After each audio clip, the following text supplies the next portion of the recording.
it just hit so many notes where, like, style-wise, filmmaking-wise, tone-wise, where, at least for me, I just felt transported back to childhood, to just that feeling of, I don't know, the alienation of youth, especially in like a middle school, high school setting when you don't know who the fuck you are. You're trying to figure shit out.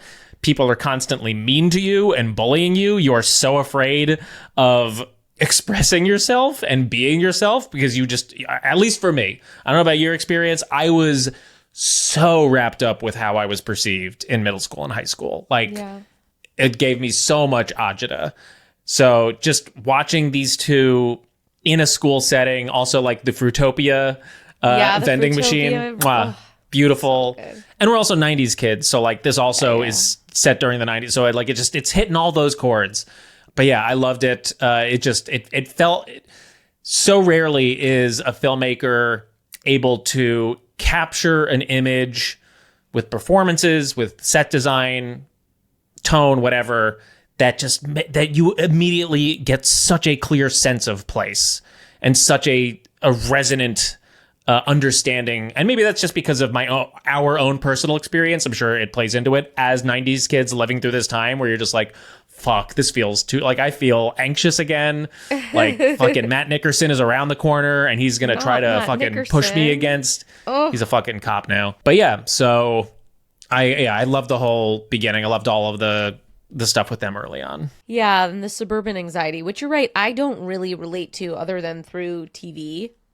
Like, that was just not, it was just very different for me, but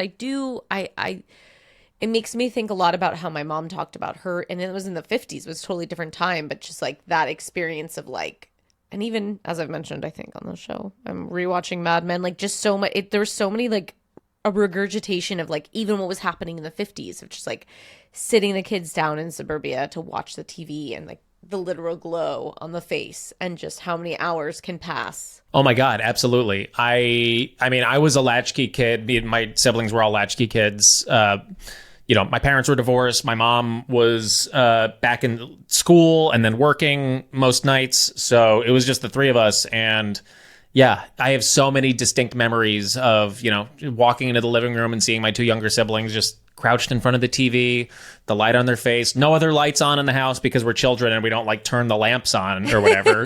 We're not like, let's get the lighting right in here. Just all we have is the TV.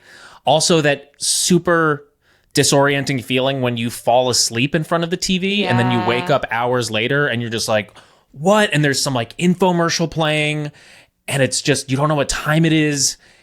I hated that moment growing up. I don't know what it was about it. Maybe just like the complete lack of orientation. It felt terrifying to me growing up. So, and I spent a lot of fucking time sitting in front of the television. My eyesight is dog shit because of it. Yeah, no, I definitely sat in front of TV often. We didn't have cable, so there wasn't many options, but